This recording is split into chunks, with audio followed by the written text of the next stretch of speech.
Au cours des 40 dernières années, la technologie s'est développée de manière vertigineuse. Mais en quoi nous a-t-elle affectés? Comment a-t-elle transformé nos maisons? Et quel a été son impact sur notre vie de famille?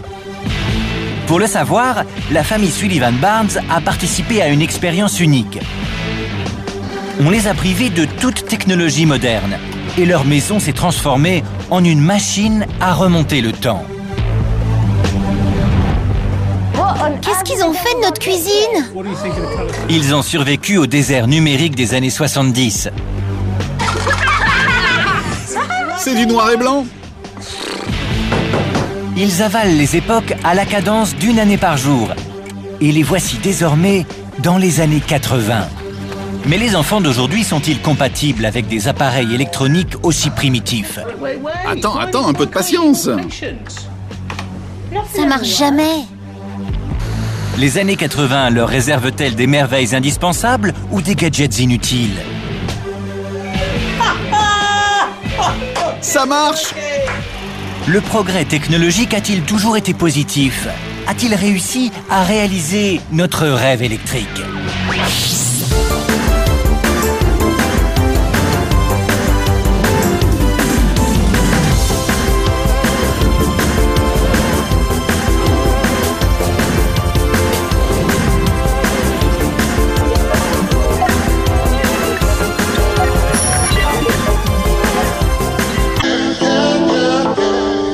Dans un entrepôt de la ville, l'assistance technique de la famille Sullivan Barnes est en train d'assembler le matériel d'époque des années 80. Gia Milinovic, blogueuse et écrivain, est une passionnée d'informatique. C'est là que l'expérience prend tout son intérêt pour moi. L'informatique va faire son apparition dans la maison et l'offre va être immense. Mais cela risque de poser quelques problèmes au sein de la famille, parce que les appareils seront plus difficiles d'emploi que les ordinateurs modernes. Tom Rigglesworth s'occupe de tout ce qui a trait à la communication et à la musique.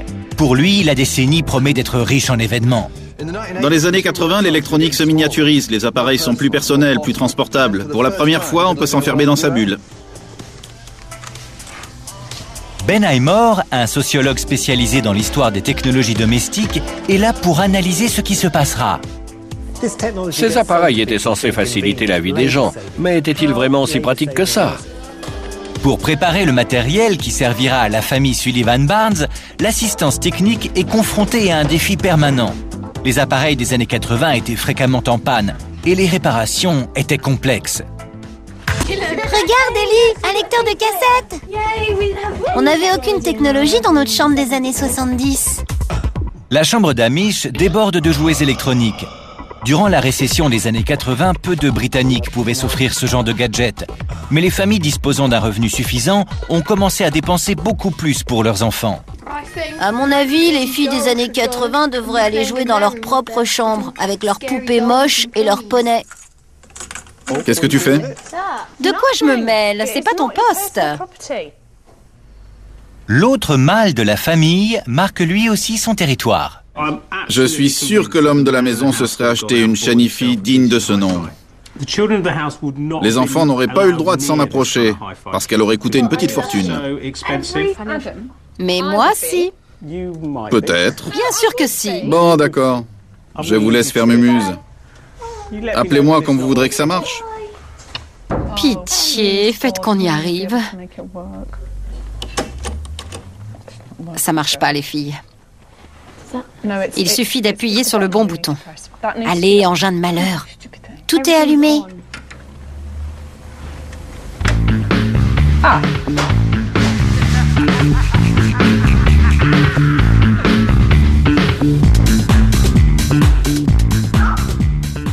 Maman te fait dire que ça marche. Faut vous en être bien sorti. Mais n'y touchez plus sans ma permission. Nouvelle journée, nouvelle année. Et nouveau cadeau de l'assistance technique. Dans les années 80, la technologie se concentre de plus en plus sur les loisirs. Tiens, Jude. Merci. Quel que soit l'âge. Appuie sur A. Une dictée magique coûtait alors l'équivalent de 140 €. Mais elle se vendait bien car les parents étaient attirés par l'argument éducatif. Quant aux plus grands, ils découvrent l'ancêtre primitif des consoles portables actuelles. C'est une Nintendo. Je pensais pas que ça existait à cette époque. Je comprends pas ce qu'il faut faire. C'est pas terrible par rapport aux jeux de maintenant, mais à part ça, c'est pas si mal. Amish comprend vite l'intérêt d'un appareil tenant dans la poche. C'est le mien. Il est à moi et personne d'autre n'a le droit d'y jouer. Le nouveau jouet de papa coûte l'équivalent de 350 € actuels. Un Walkman Sony. Regardez comme c'est gros. Pour la même somme, il pourrait aujourd'hui s'offrir 2 lecteurs MP3 pouvant emmagasiner 60 000 chansons. C'est du costaud. Magnifique. Un nouveau Polaroid.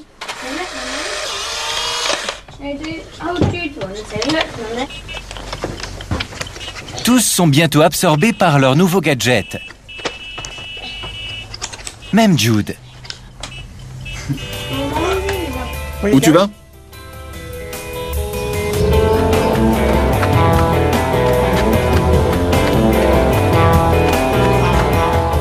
Adam teste son baladeur sur le terrain. C'est à la toute fin de l'année 1979 que Sony a lancé le premier Walkman.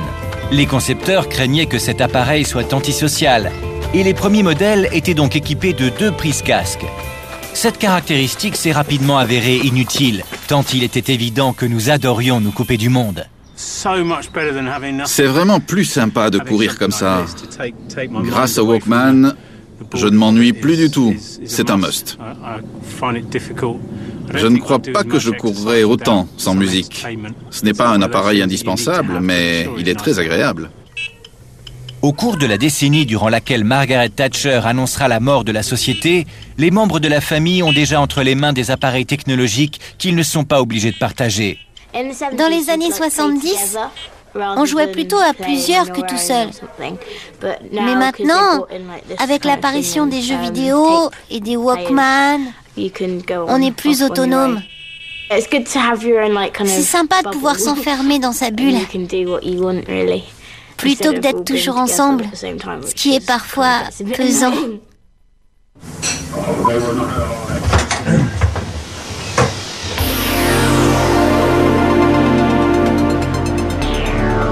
Alors que l'économie britannique subit une grave récession, le secteur informatique est miraculeusement florissant. C'est l'une des rares branches de l'industrie épargnées par le chômage. If it's got a keyboard, a manual and computer written on it, it'll sell. That's the word around the exploding market for personal or home computers that simply plug into a television set. We're the world's largest producer of computers. We make more than the whole nation of Japan put together. L'innovation technologique s'unit à l'esprit d'entreprise des années 80 sous l'égide d'un Premier ministre diplômé en sciences et apôtre du libre-échange. Prime Minister, this is a small home computer. La famille Sullivan Barnes va découvrir les joies de la micro-informatique. L'assistance technique doit donc s'assurer de ce qui était disponible en 1982. Gia demande conseil à Simon Webb, du Musée national de l'informatique. Notre collection comporte environ 3000 pièces.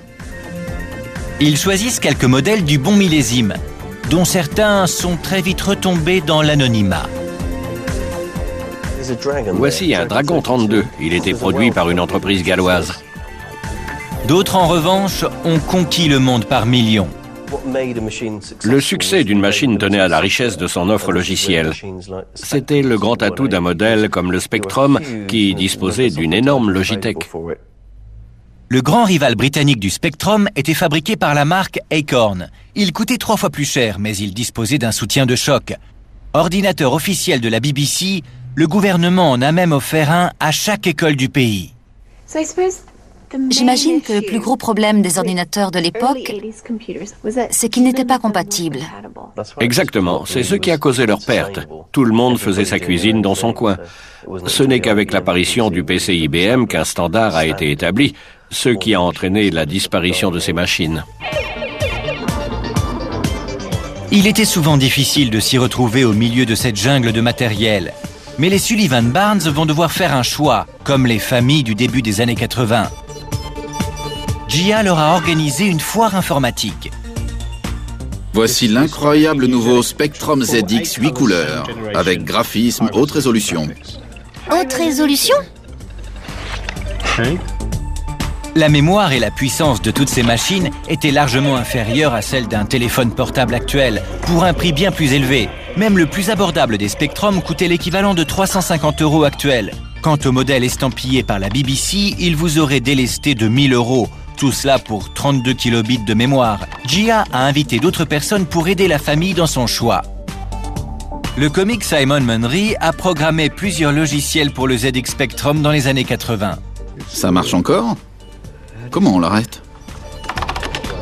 Patrick Bossett préférait la machine de la BBC. Il a écrit un livre sur la programmation durant son adolescence, à la suite de son best-seller sur les secrets du Rubik's Cube. You're a whiz kid in this area. Now what's happening here?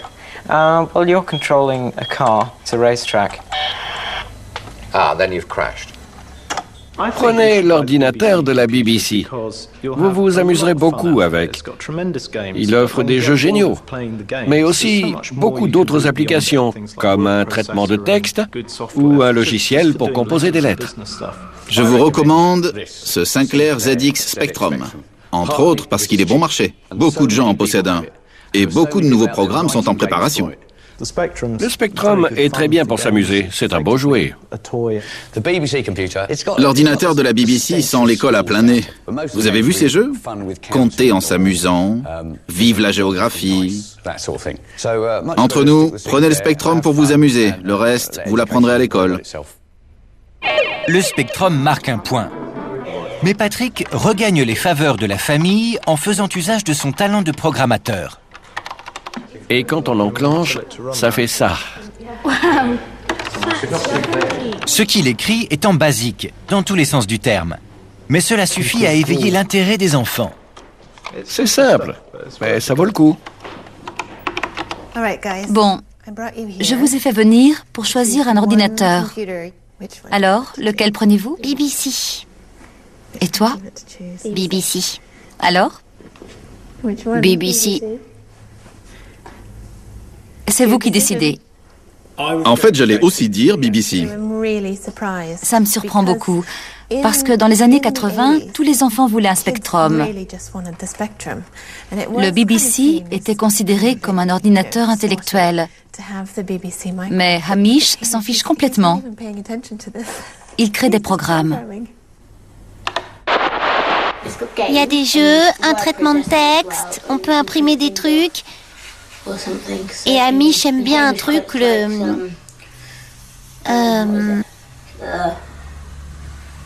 le processeur, je crois.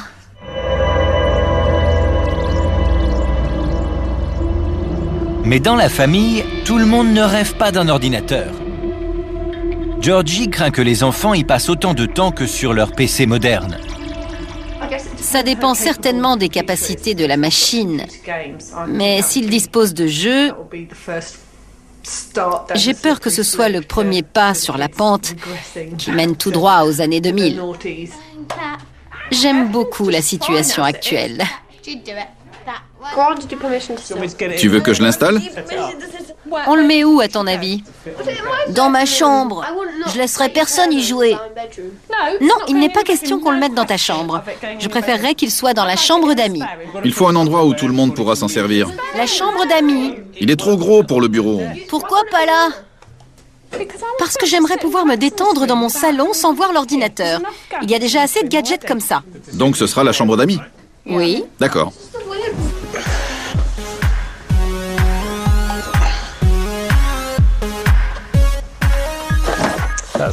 Ça, c'est le lecteur. Tout un tas de logiciels, chouette. Et le manuel. Mais il n'y a pas de moniteur, on dirait. Il nous en faut un. J'appelle l'assistance technique. Oui, c'est Hamish. On a besoin d'un moniteur pour l'ordi. Mais l'assistance technique leur annonce qu'en 1982, la plupart des gens branchaient leur ordinateur sur leur télé. D'accord, merci. Un moniteur coûtait alors plus cher que la plupart des ordinateurs. Maman, ils disent qu'il faut le brancher sur la télé.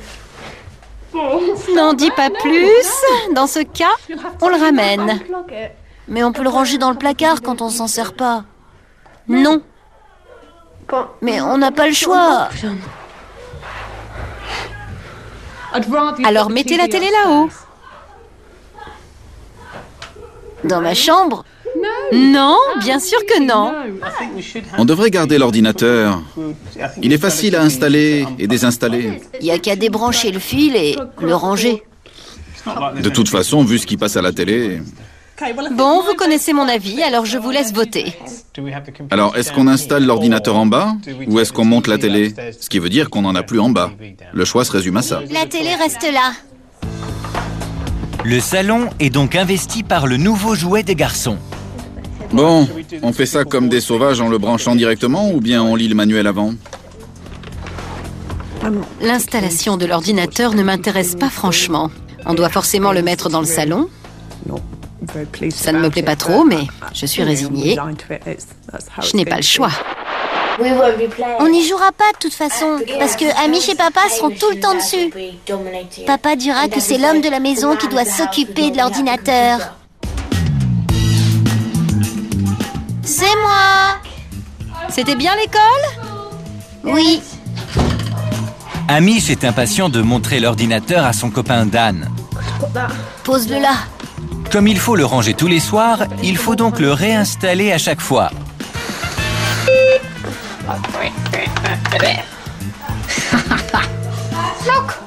Admire le chef-d'œuvre. Dans les années 80, on pensait que pour se servir d'un ordinateur, il fallait apprendre à programmer. Quoi?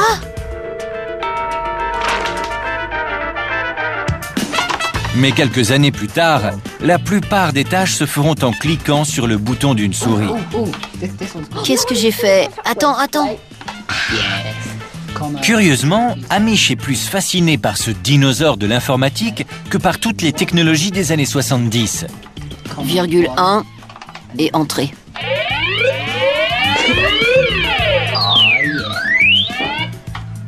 Parce que c'est casse-pied. Comme sa maman, Ellie reste de glace. 0, 0. Je sais pas du tout ce qu'ils font. Pour le son, salut Jude, virgule 1. Dans les années 80, l'électronique ne se contente pas d'envahir les foyers. On la retrouve dans tous les aspects de la culture populaire. Bonsoir Ellie, bonsoir Steph. La livraison de 1983 est donc l'appareil qui a rythmé la vie de cette époque, le synthétiseur. En fait, tout cela m'échappe complètement. Mais j'ai amené quelques amis qui pourront vous expliquer en détail comment tout fonctionne. Je reviens tout de suite. Attention, en direct du salon de Georgie et Adam, voici les pianistes d'un des plus grands groupes de musique pop des années 80. Mesdames, messieurs, je vous présente Chris Cross et Billy Currie du groupe Ultravox. Non, c'était nos idoles, j'en reviens pas. Adam est visiblement un grand fan, mais leur nom ne semble pas inspirer le même enthousiasme chez les plus jeunes. En 1983, on a commencé à trouver des super sons comme ça. Des trucs de ce genre. Le synthétiseur venait de sortir, c'était grisant. Ils ont fait des clips magnifiques. Voici votre défi pour cette décennie. Réalisez votre propre clip pop. Avec quoi? C'est vrai, avec quoi? On n'a pas de caméscope. Non, pas encore, parce que vous n'êtes qu'en 1983. Mais d'ici peu, on vous fournira tout le matériel nécessaire pour le clip. Le bon côté des années 80, c'est que tout le monde savait mimer. Ces deux stars des années 80 chez nous, je n'en croyais pas mes yeux. Chez nous. Ça fait indien. Ellie a fini par se rendre compte de ce qui se passait. Parce qu'on restait bouche bée. Amish et Steph, par contre... Ouais, ils sont restés de marbre. On a reçu la moitié d'un groupe pop chez nous, c'est cool, non? Oui, mais je sais toujours pas qui c'était. Dans 40 ans, quand on montrera les gars de Scouting for Girls à nos enfants, ça leur fera certainement le même effet. « 1984, l'année cauchemardesque de George Orwell. Pas encore de Big Brother en vue, mais la société, elle, regarde de plus en plus la télévision. Les chaînes émettent désormais dès le matin. Et une quatrième chaîne, couplée à l'arrivée d'une nouvelle technologie, augmente le choix et le contrôle du téléspectateur. Près d'un tiers des foyers britanniques disposent maintenant d'un magnétoscope. Mais comme pour les ordinateurs, les consommateurs sont confrontés à diverses technologies concurrentes. The real video war isn't fought against invaders from outer space. It's battled out on the high streets of Britain. It's all a matter of format. L'assistance technique doit donc décider quel format de cassette la famille utilisera. Avec le recul, la VHS semble le choix le plus évident. Mais en 1984, Betamax détenait toujours un quart du marché. Bonjour, je suis Gia. Andy, enchanté. Andy Hain collectionne les magnétoscopes. Il entrepose ses trésors dans sa cabane de jardin. C'est incroyable. Ça fait plaisir de rencontrer des connaisseurs. Andy possède actuellement 74 machines, et pas seulement dans les deux formats principaux. Il propose pas moins de 19 formats alternatifs tout aussi étonnants les uns que les autres, dont le lecteur de disques laser. C'était une technologie époustouflante. L'appareil est équipé d'un gros tube laser au gaz caché à l'intérieur. Il est très rare. Il n'en reste qu'une poignée en état de marche dans le monde. Quels autres formats trouvait-on dans les années 80 ? Philips proposait le système vidéo 2000 avec des bandes réversibles. Cela faisait 3 heures par face, donc 6 heures au total. Vous en avez une ? C'est de la taille d'une cassette VHS. On dirait une cassette audio, mais en plus gros. C'est Philips qui a inventé la cassette audio. C'était l'équivalent vidéo de la marque. Mais Betamax et la VHS se partageaient déjà le marché quand elles sont arrivées. Et elles n'ont jamais vraiment décollé. Tout le monde sait que Betamax était de qualité supérieure, mais que la VHS a quand même fini par gagner. Quel est votre avis sur la question ? Ça s'est surtout joué sur le marketing. Sony Betamax insistait beaucoup sur la qualité, mais VHS était plus simple d'utilisation. Avec le coût de ce matériel, équivalent à des milliers d'euros aujourd'hui, la location semblait la meilleure solution, vu la guerre que se livraient les deux formats. Le format VHS était plus facile à louer, ce qui a rapidement causé le déclin de Betamax. Y avait-il une différence en termes de qualité d'image ?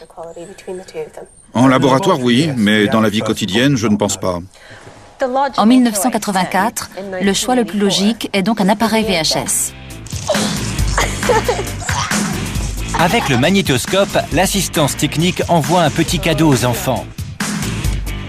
Oh, wow! L'un des premiers caméscopes de la marque qui a inventé la VHS. Ça me plaît d'être caméraman. Vous serez les chanteuses. Le manuel fait 136 pages puisque tu veux être le caméraman. Tiens. Les manuels titanesques sont monnaie courante dans les années 80.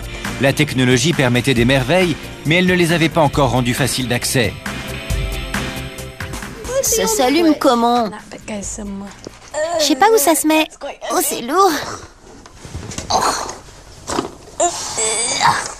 Pour tester le magnétoscope, Ellie enclenche un cadeau de la nuit précédente, une vidéo live d'Ultravox. C'est plus petit. J'espère que ça ira.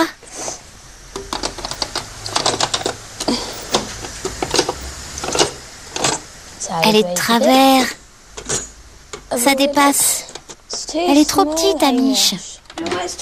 Tu sais pourquoi ? Parce que c'est un lecteur VHS et que tu essaies d'enfiler une Betamax dedans. C'est comme les Blu-ray et les DVD. Si tu essaies de lire un Blu-ray avec un lecteur DVD, ça marchera pas. Salut! La corvée de trouver une cassette adaptée tombe bientôt sur les épaules d'Adam. Il faut que tu ailles chercher une vidéo. Quel genre? Une VHS. Quelque chose de bien. La troisième passe mal. Adam et sa Ford Escort de 1980 risquent d'en avoir pour un bon bout de temps. Ça me fait tout drôle. Je rentre d'une longue journée de travail et je dois ressortir chercher une cassette vidéo. Alors que dans la vraie vie, je suis abonné à un vidéoclub qui m'envoie des DVD par la poste. C'est l'idéal. Comme ça, on n'a pas à sortir de chez soi. La location de cassettes vidéo a explosé dans les années 80. Littéralement inexistant au début de la décennie, les vidéoclubs étaient pas moins de 25 000 quelques années plus tard, ce qui a entraîné la fermeture de beaucoup de salles de cinéma.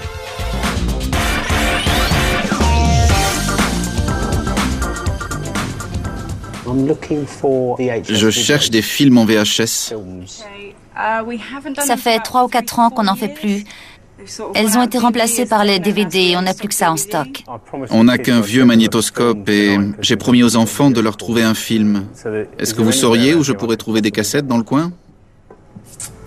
Aucune idée.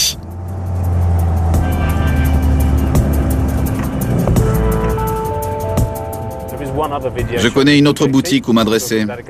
Je vais essayer avant de m'avouer vaincu.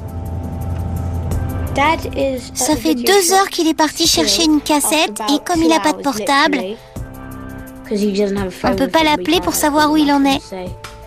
Alors on commence à s'ennuyer. Adam trouve enfin une boutique indépendante. Il n'y a aucune cassette sur les rayons, mais le responsable en a encore quelques-unes en réserve. Ce sont les restes de son ancien stock de location. Je m'en débarrasse, une livre pièce. En 1984, les cassettes étaient bien plus souvent louées qu'achetées. Je prends celle-ci, ça fait combien? 3 livres. Le prix de vente moyen était de 60 livres, soit 170 € aujourd'hui. Les enfants! Qu'est-ce que c'est? Chut, ça vient. Tu as mis la cassette, mais ça n'a rien changé à l'écran. Est-ce que ça marchait tout à l'heure? À un moment, oui. Ellie oublie de mentionner sa tentative vigoureuse d'insérer une Betamax dans l'appareil.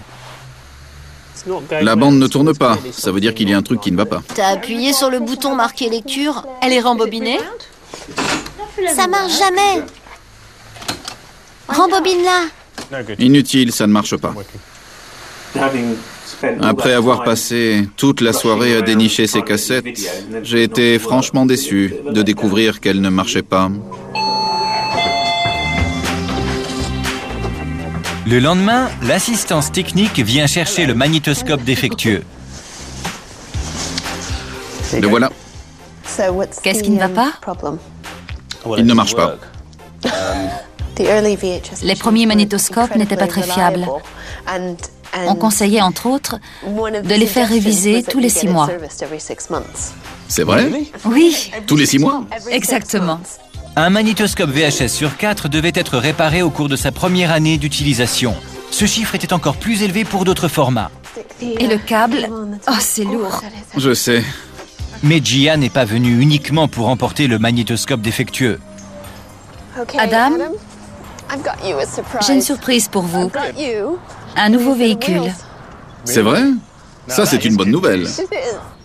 Bon, voilà ce qu'on vous a trouvé.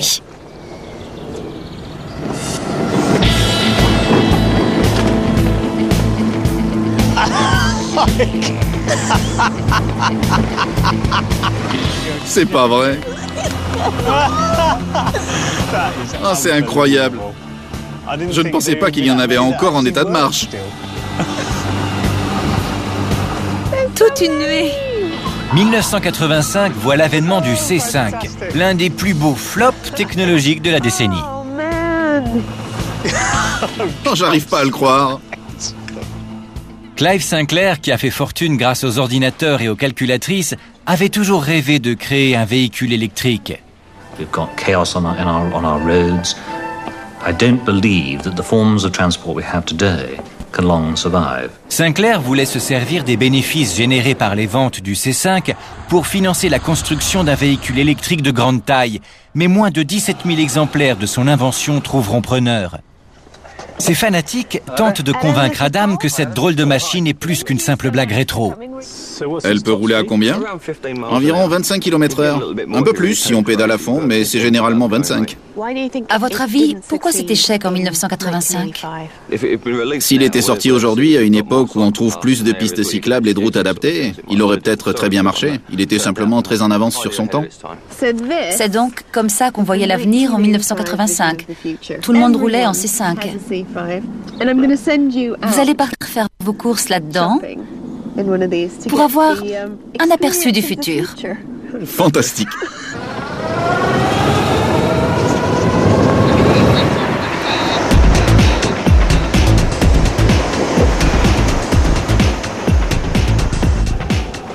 Adam doit rapidement venir en aide à son moteur.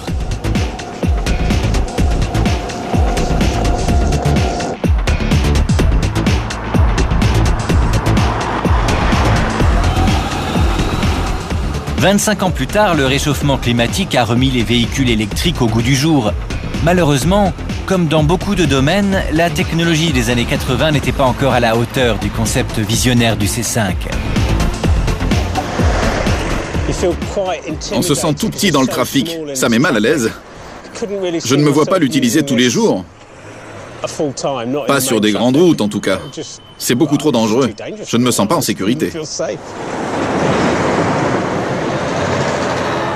Et en plus, quand on pense aux conditions climatiques anglaises, ceci dit, c'est dommage parce que c'est très amusant. En 1985, la plupart des gens étaient arrivés à la même conclusion. L'échec du C5 démontre la lucidité grandissante des consommateurs de l'époque face aux nouvelles technologies. Tout ce qui sortait n'était pas forcément utile.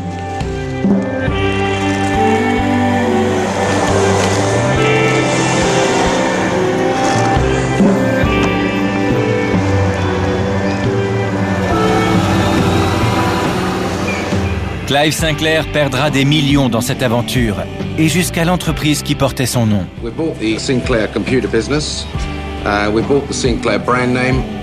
D'autres marques informatiques anglaises avaient déjà fait faillite. Le temps des innovateurs excentriques était définitivement révolu. La dernière grande marque britannique, Amstrad, dirigée par Alan Sugar, sous-traitait déjà la construction de ses ordinateurs en Extrême-Orient. Pour terminer la journée en beauté, la famille reçoit une invention qui va révolutionner le monde jusqu'à l'arrivée du lecteur MP3. Maman, on a reçu une lettre. Voilà ce qu'elle dit. Chère famille Sullivan Barnes, voici votre lecteur de disques compact. L'arrivée du CD a poussé les gens à se débarrasser de leurs disques vinyles, donc remisez les vôtres et votre platine au garage. Salutations, l'assistance technique. Ça me fait un peu de peine de m'en débarrasser. Mais on s'en servira plus, on a un lecteur CD. On ne peut pas le mettre par-dessus? Non, ça casserait tout. Je suis déçu de me débarrasser des vinyles. Je trouve qu'ils ont un son différent, plus riche. Mais une fois le nouveau lecteur branché, Adam doit bien reconnaître ses avantages. Je me souviens que quand j'ai eu ma première platine CD, j'étais époustouflé de la rapidité avec laquelle on pouvait sauter les plages. Je trouvais ça formidable. Mais il y avait d'autres raisons au succès immédiat du CD. Les fabricants avaient tiré les leçons des guerres de format informatique et vidéo. European and Japanese manufacturers have agreed on a single compatible system, so one maker's disc will play on another's machine. Mais avec le recul, certaines affirmations de l'époque se sont révélées fausses. Make sure it's nicely spread around there. Bit of coffee. See it through. Si vous avez déjà entendu vos CD sauter à cause d'une simple trace de doigt, je suis sûr que vous ne tenterez pas l'expérience chez vous. There's a brand new morning where the ocean meets the sky.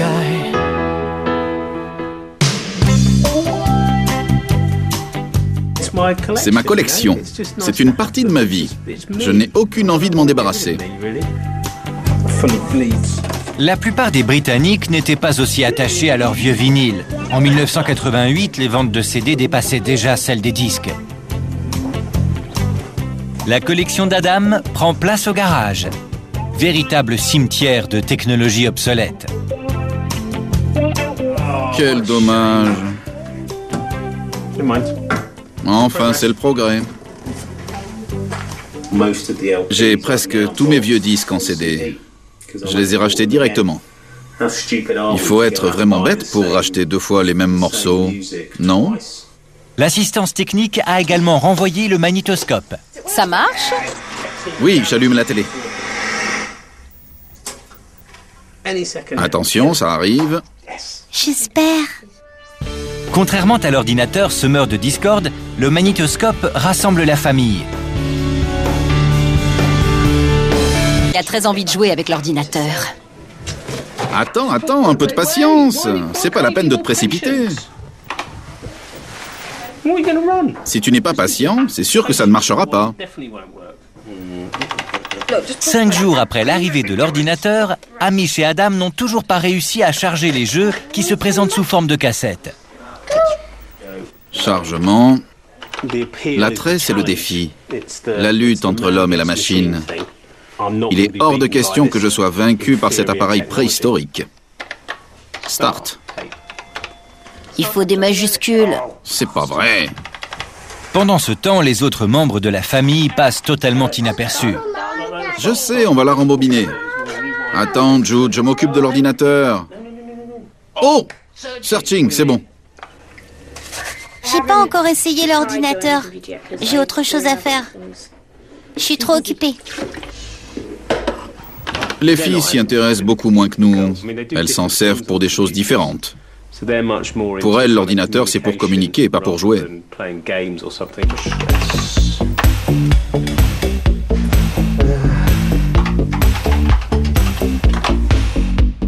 Plusieurs heures plus tard, Adam parvient enfin à charger un jeu. Je commençais à trouver ça énervant.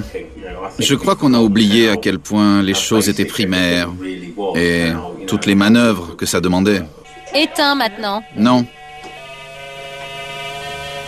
On avait dit que tu ne le sortirais pas si j'avais envie d'avoir le salon pour moi, ou si quelqu'un voulait regarder la télé, et que tu le rangerais dans le placard. Il m'a fallu 5 ans pour le lancer.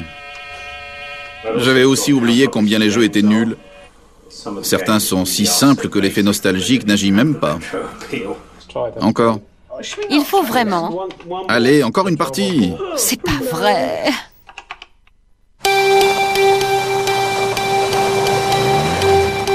Nouvelle nuit, nouvelle année. La seconde moitié de la décennie est bien entamée. Dans une maison où la technologie s'impose de plus en plus, toute la famille a de quoi s'occuper. Ah, enfin, qu'est-ce que tu fabriques? C'est maman et Adam. Comme il n'y a encore qu'une seule ligne de téléphone, aucune conversation n'est vraiment privée. Maman va être en retard. À tout à l'heure. Bye. Georgie est encore au travail et il n'y aura donc pas de repas en famille ce soir. Heureusement, c'est en 1987 qu'apparaissent les plats surgelés. Les plats tout prêts à réchauffer sont une bénédiction pour les familles dont les 2 parents travaillent. Le micro-ondes a enfin trouvé sa véritable place dans la cuisine.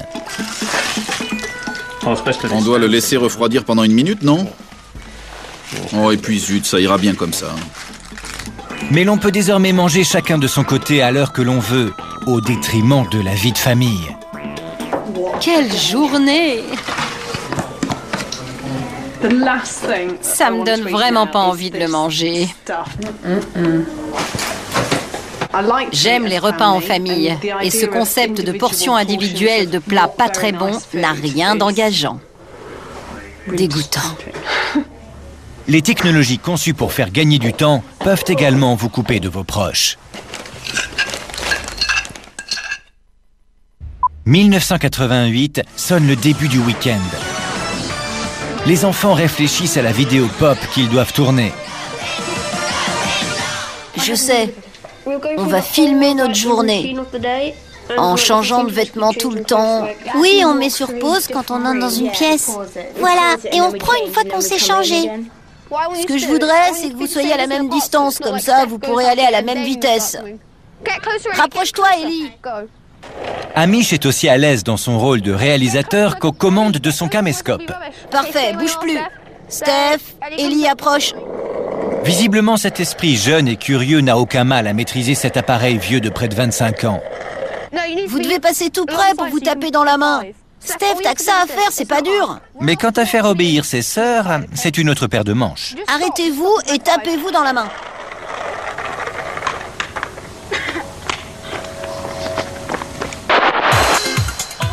« 1989. La dernière journée de la décennie commence et la famille s'apprête à recevoir des invités. Je peux avoir un crayon et une feuille pour noter la recette? Attends, tiens ça, je la veux vraiment. Georgie se sert du télétexte, la version années 80 d'Internet.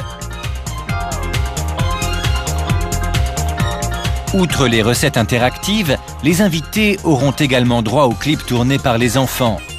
Enfin, s'ils parviennent à brancher le caméscope à la télévision. Ce truc n'existe pas? Au fil de la semaine, ils se sont rendus compte que ce genre de problème est l'une des caractéristiques inévitables des produits de l'époque. Le plus agaçant avec la technologie des années 80, c'est que rien ne marche jamais. C'est vraiment énervant. C'est pas là? Aujourd'hui, on se pose beaucoup moins de questions. Il suffit de brancher l'appareil et de l'allumer, et il marche tout seul. Là, il faut tout programmer ou tripoter les boutons pour qu'il se passe quelque chose. L'assistance technique en arrive à la même conclusion sur les années 80. On est assez loin du plug and play. Les idées et les concepts sont là, mais le matériel, il n'était pas vraiment à la hauteur. Et les premiers clients avaient de quoi se taper la tête contre les murs. Ce ne serait pas ce câble? Attends, montre-moi la photo. Depuis le début de la décennie, les garçons se sont montrés beaucoup plus réceptifs à la technologie. Et un véritable fossé s'est créé dans la famille. Attends, c'est près de ce câble, près du câble du bas. La technologie demande de plus en plus de temps. Il faut beaucoup de patience et d'efforts pour faire marcher les appareils. Si Georgie ne s'intéresse pas à la technologie des années 80, c'est peut-être parce que les appareils ne sont pas aussi dociles qu'elle le souhaiterait. On dit souvent que les années 80 ont créé un écart technologique entre les sexes. Contrairement à aujourd'hui, la technologie n'avait rien de convivial. C'était juste une question de matériel et de technique. Les femmes sont beaucoup plus intéressées par le côté social, par la possibilité d'être en contact avec d'autres gens.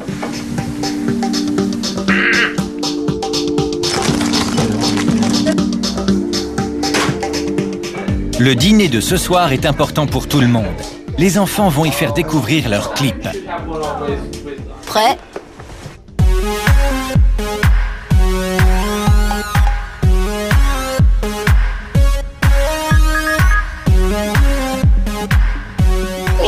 J'ai bien aimé l'enfance des années 80. Elle est beaucoup moins ennuyeuse que celle des années 70.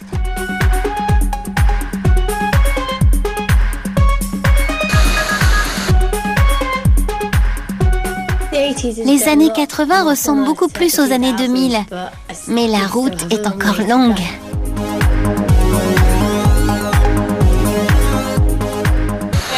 Très bien! Bravo! Les enfants sont ensuite envoyés dans leur chambre pour que les adultes puissent profiter des joies d'un dîner des années 80. Je crois que c'est le moment de porter un toast aux années 80 et merci à tous d'être venus. Et pour au moins l'un des membres de la famille, les soucis technologiques de la décennie ont été compensés par la joie de revivre ses 20 ans. J'étais en totale admiration devant toutes ces merveilles. Il y a 20 ans, je trouvais ça fantastique. En fait, tout était quand même un peu nul. Mais j'ai adoré me replonger là-dedans. Taper dessus et m'énerver quand ça ne marchait pas. Au revoir. Merci d'être venu. Rentrez bien.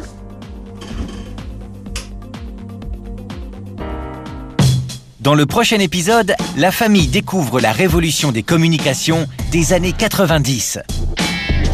Oh, ça marche. Mais alors que les changements passent à la vitesse supérieure... C'est pas vrai, encore un? Que reste-t-il de la vie de famille? C'est ce qui me faisait peur. Un grand choix de loisirs multimédia. Et tout le monde qui fait son truc dans son coin.